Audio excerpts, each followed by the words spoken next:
Assalamualaikum warahmatullahi wabarakatuh. Waalaikumsalam warahmatullahi wabarakatuh. Gimana kabarnya hari ini? Baik. Hari ini ada kegiatan apa aja? Seperti biasa, kuliah, organisasi. Cukup sibuk ya berarti ya. Sebelumnya, ini ada nama inform consent yang mana ini tuh merupakan pernyataan bahwa kamu setuju untuk diwawancarai secara sukarela. Mungkin ini bisa dibaca dulu. Dan bisa tanda tangan di bawah sini ya. Iya, saya setuju, tanda tangan di sini. Iya.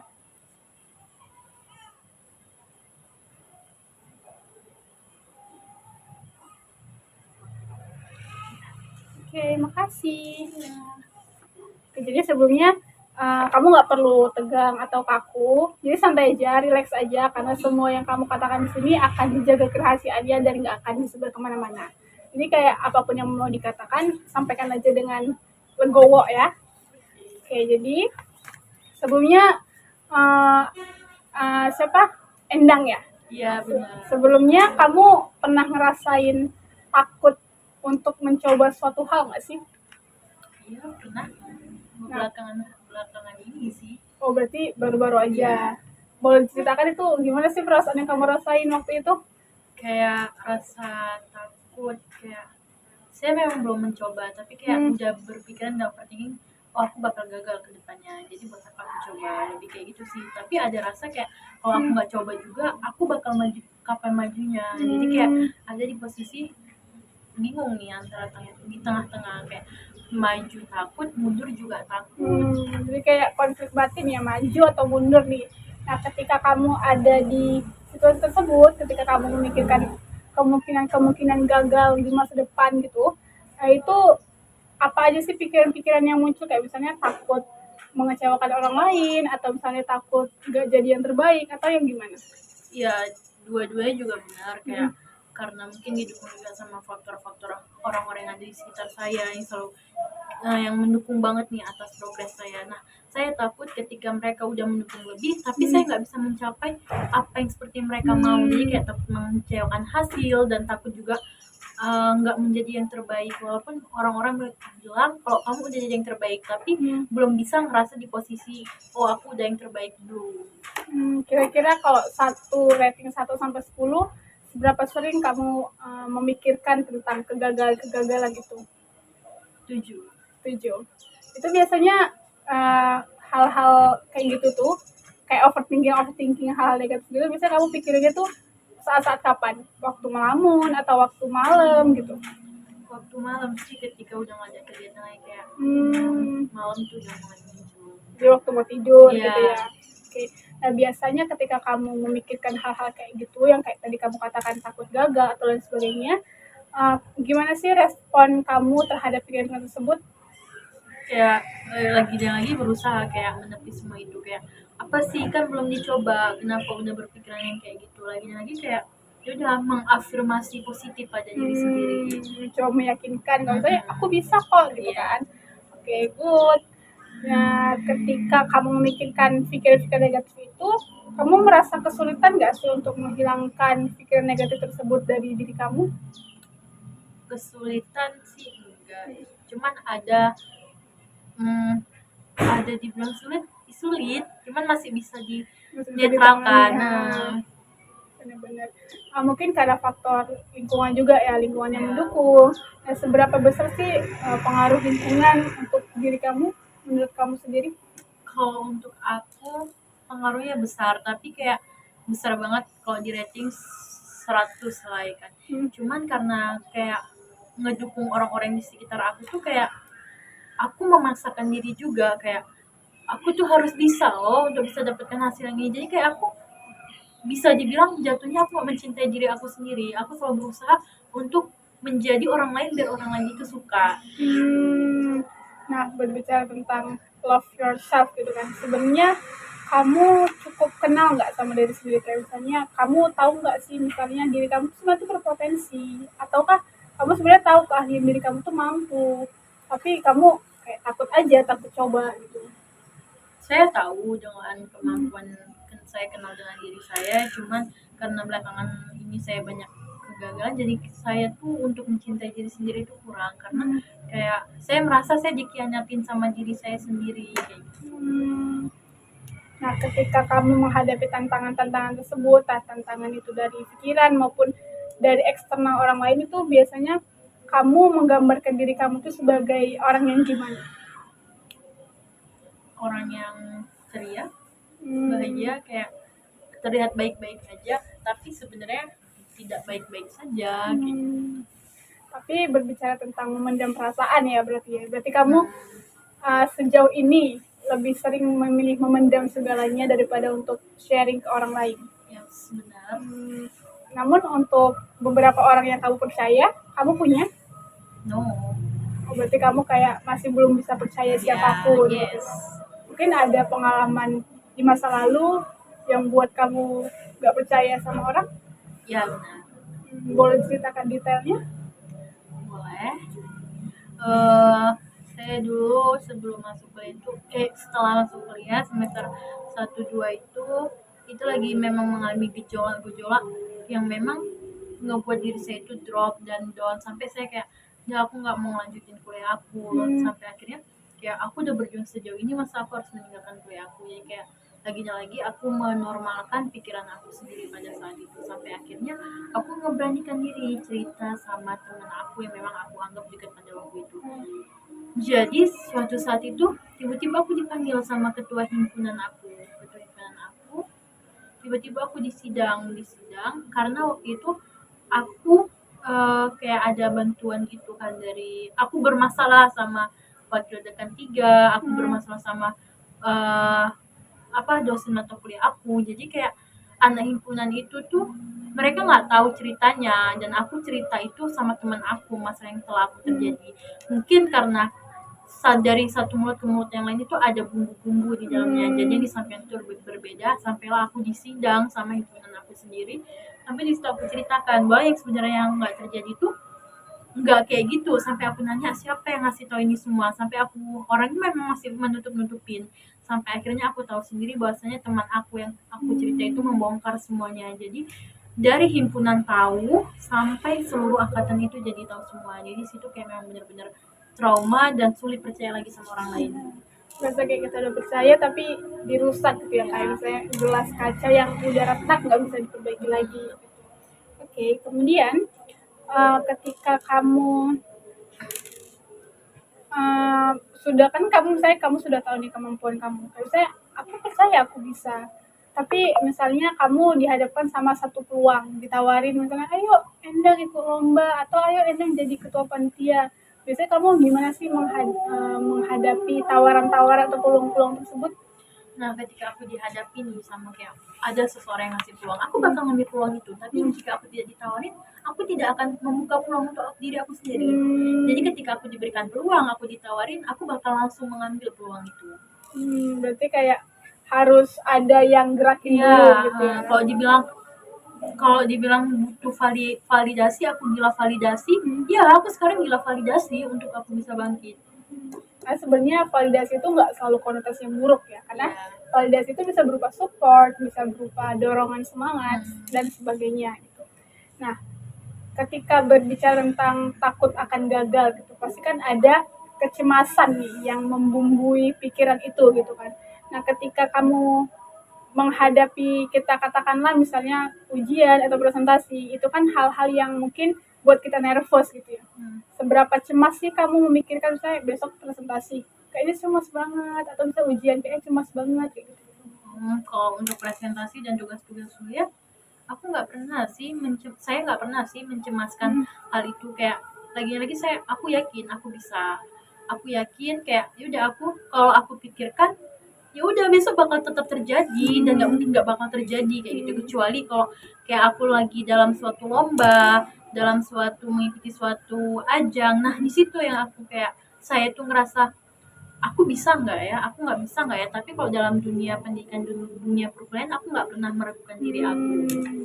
Oke, berarti kamu cukup mampu mengenali potensi diri sendiri gitu ya. Oke, kemudian kamu pernah nggak sih sampai merasakan gejala fisik yang berarti karena merasakan cemas, misalnya kayak waktu lomba kan, karena cemas lomba jadi kayak keringatnya tuh terlalu berlebihan atau jadi kayak detak jantungnya berdegup kencang atau yang lainnya? Lebih sering kayak berdegup kencang kayak gitu, tangan keringatan, Hmm. kayak memang sampai tangan tuh bergemeter, sampai memang ngerasain ketenangan itu nggak bisa aku dapatkan sebelum aku tampil. Kayak jadi kalau saya tampil saya nggak pernah duduk diam di tempat, pasti selalu saya kayak jalan ke sana jalan kemari Mondar-mandir gitu ya. untuk mencari ketenangan itu. Oke, benar-benar.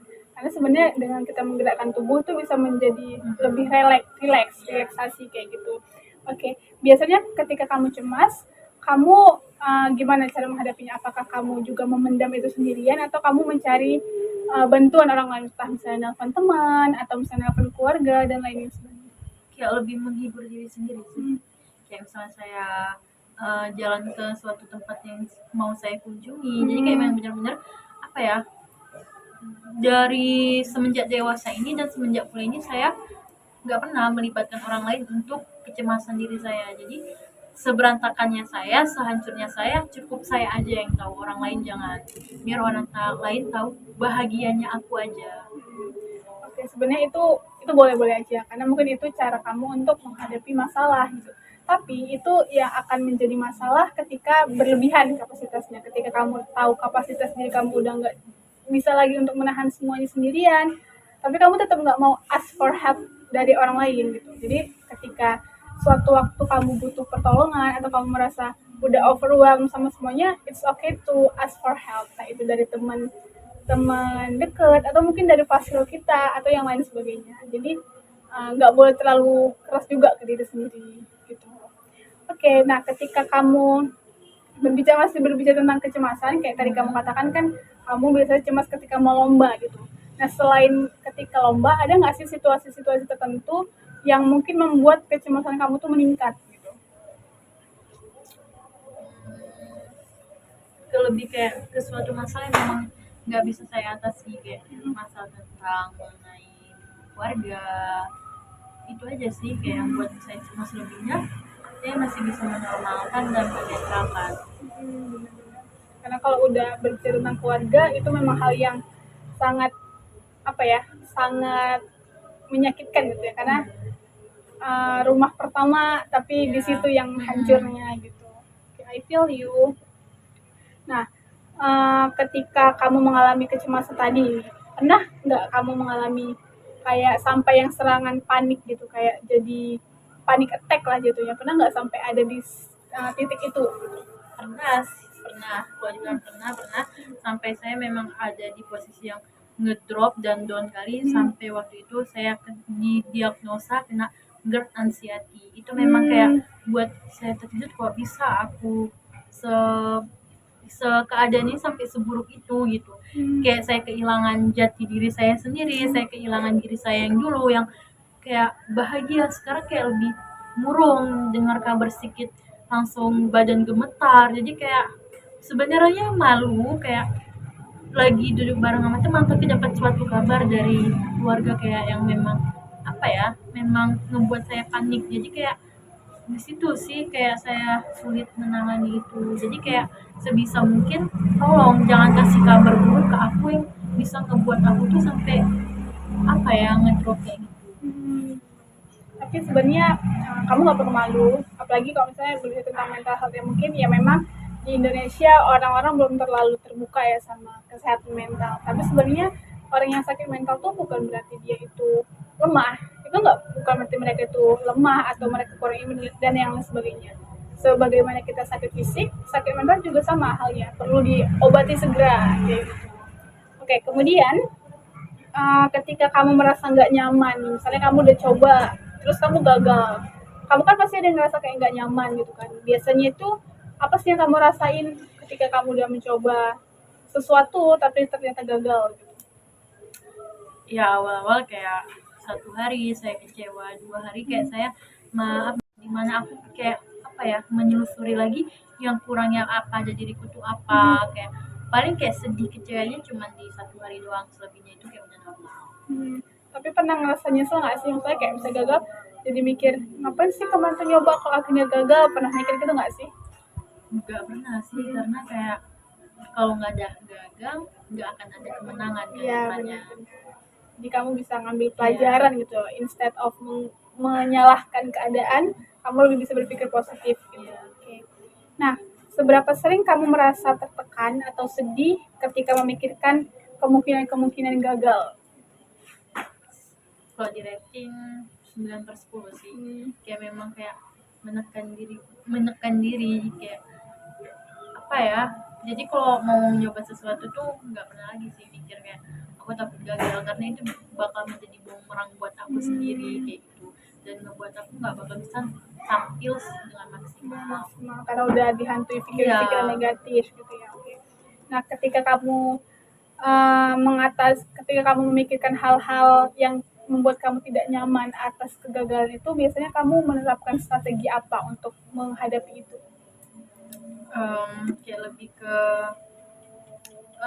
bahagiain diri sih sebelum itu, kayak entah healing atau makan kesukaan, minum kesukaan, jadi kayak ya udah kayak nggak bakal terpikirkan, kayak lebih membayangkan hal-hal indah sih ke depannya. Oke, itu salah satu coping yang bagus sih dengan mencari makanan enak, minuman enak gitu. Karena ada beberapa orang yang malah dia tuh kalau stres gak mau makan. Iya. Gitu.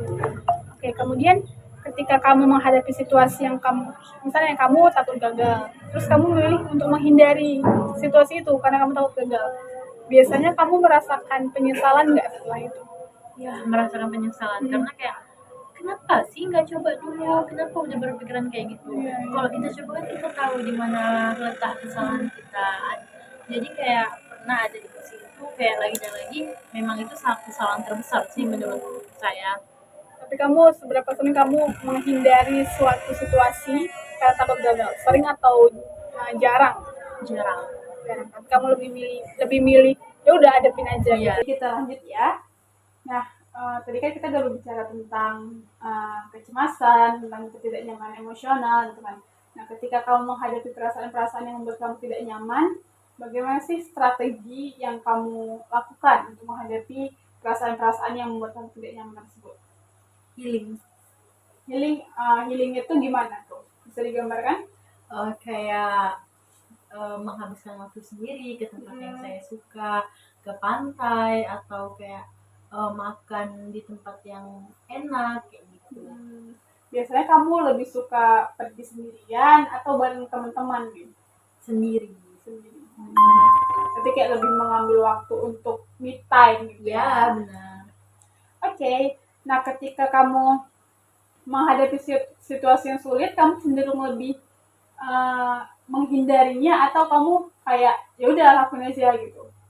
Terobos aja, lakuin aja. Tapi kok pernah nggak sih kamu menghindari sesuatu karena kamu takut gagal?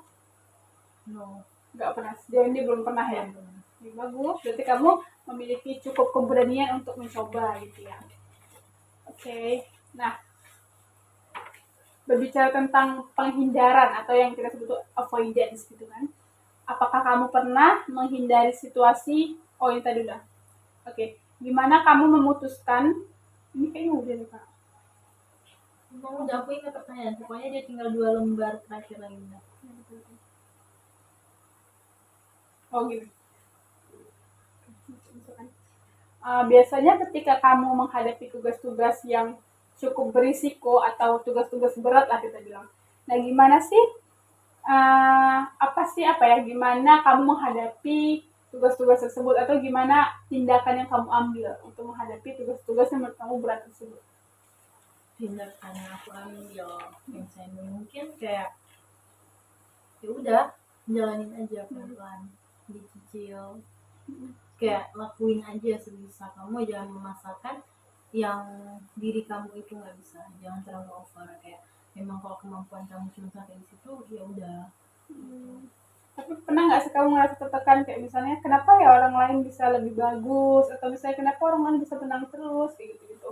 Pernah membandingkan diri saya dengan orang lain karena kan kita nggak bisa menyamakan ya jalan kita dengan jalan orang lain, proses kita sama orang lain juga beda, jadi kayak pernah membandingkan posisi seperti itu. Cuman kalau aku fokus dengan membandingkan diri aku dengan orang lain, aku nggak bakal maju, jadi kayak aku lebih fokus sama diri aku sendiri. Ya, benar. Karena sebenarnya kita sama orang lain itu kan punya proses yang beda, punya timeline yang beda gitu kan, punya garis start yang berbeda bahkan.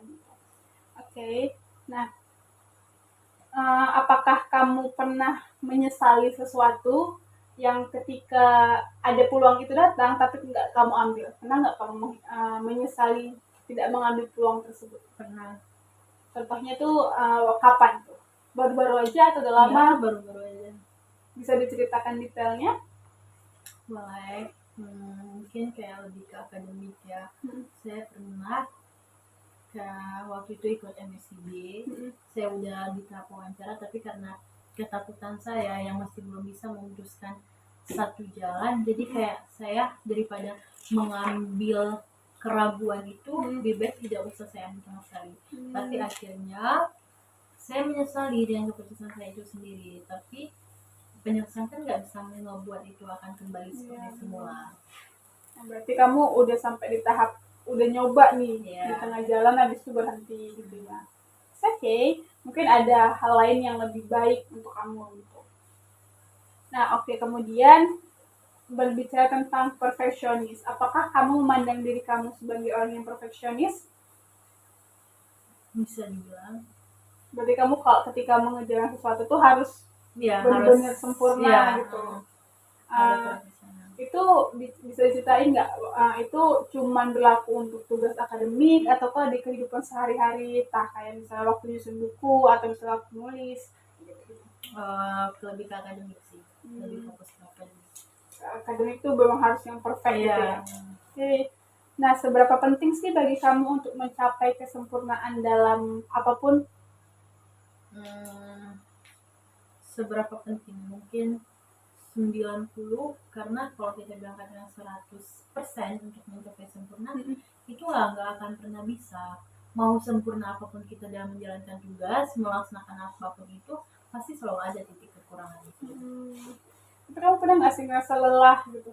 Capek karena harus kayaknya ini aku nggak puas deh sama hasil ini karena kayaknya dirasa kurang sempurna. Pernah karena aku memaksakan untuk bisa ini harus sempurna, jadi sampai akhirnya aku memaksakan segalanya, hasil apa semua jadi nggak sesuai dengan ekspektasi aku. Nah, ketika kamu mencapai hasil yang menurut kamu itu tidak memenuhi standar yang kamu tetapkan di awal, tidak sesuai ekspektasi yang kamu harapkan lah kita bilang. Nah, itu gimana sih kamu bisa merespon situasi itu? Meresponnya biasa kayak merenungi diri sendiri sih, kayak merenung kenapa nggak bisa nyampe target itu, kayak lagi berkaca sama diri sendiri, jadi kayak kembali lagi sih ke diri sendiri. Aku juga nggak bisa memaksakan sesuai dengan ekspektasi aku, karena ya udah itu usaha kita, kembali lagi dengan hasil yang mengaturnya.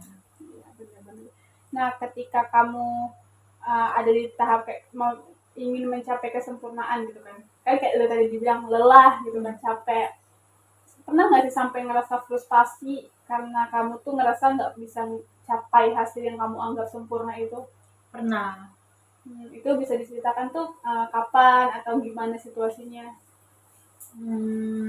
Kayak di ajang pemilihan duta kemarin, kayak Oh, berarti baru-baru aja kayak aku udah berusaha semaksimal, bahkan kayak dari ajang-ajang pemilihan tahun kemarin aku belajar dari tahun kemarin, kesalahan aku seperti ini, aku udah memperbaiki semuanya, aku udah memperbaiki kesalahan aku yang kemarin, aku perbaiki lagi di pemilihan yang ini, tapi hasilnya tetap nggak sesuai dengan ekspektasi aku.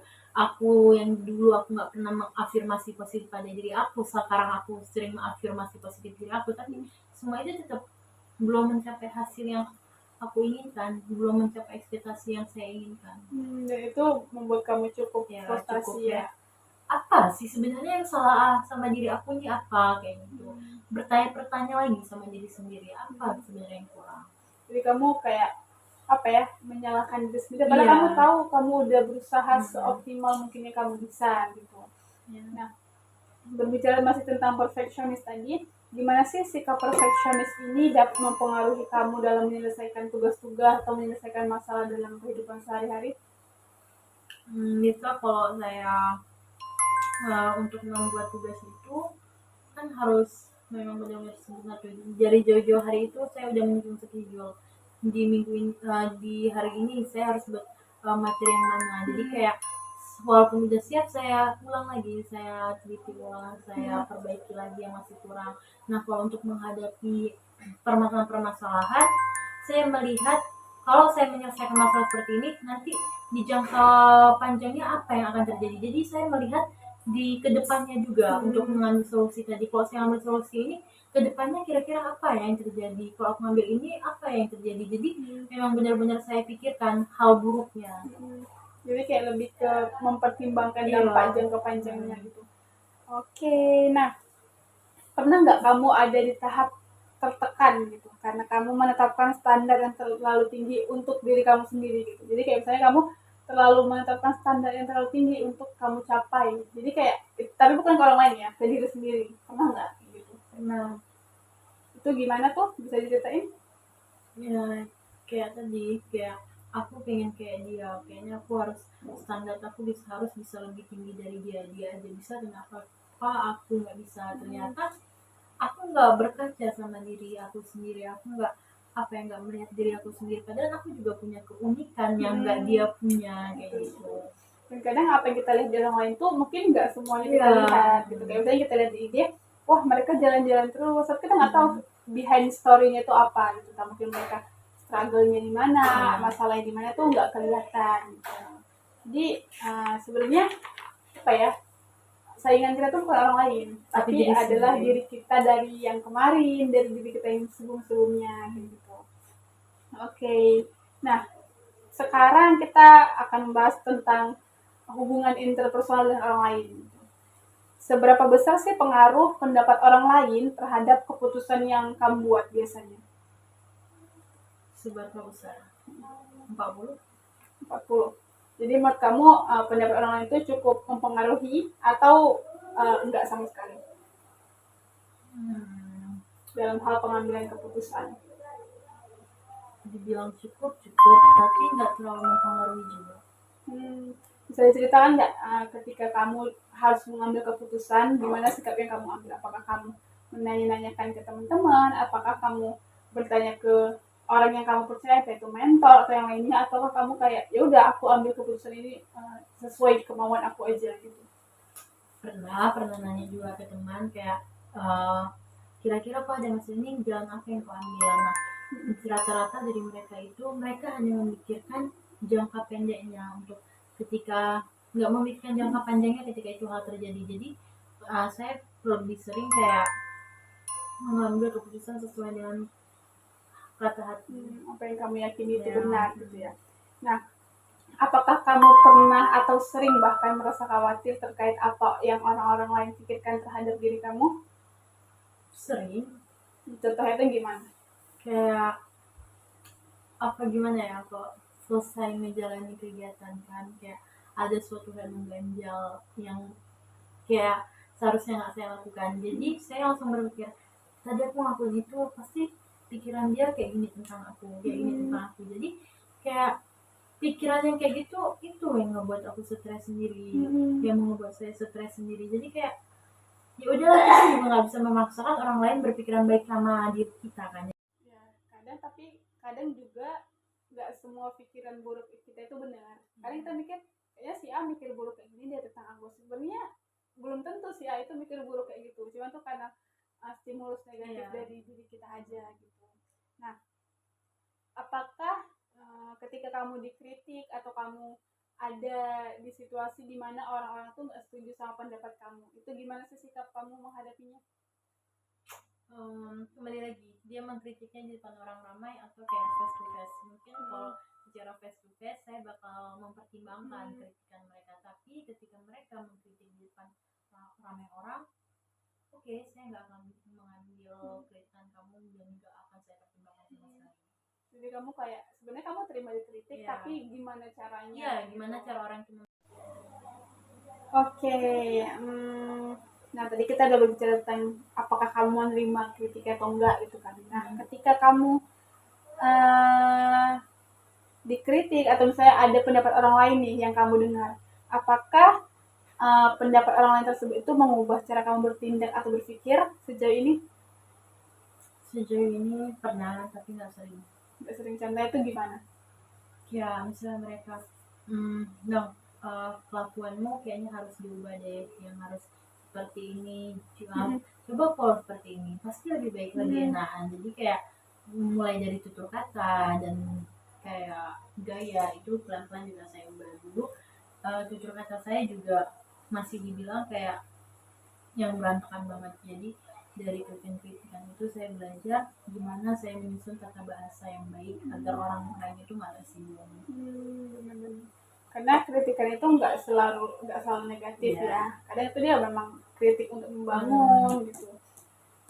Nah, seberapa sering sih kamu mencari persetujuan dari orang lain sebelum mengambil keputusan? Apakah kamu tipe orang yang sulit mempertimbangkan sesuatu, ataukah kamu orang yang cukup mampu mengambil keputusan tanpa ada masukan dari orang lain?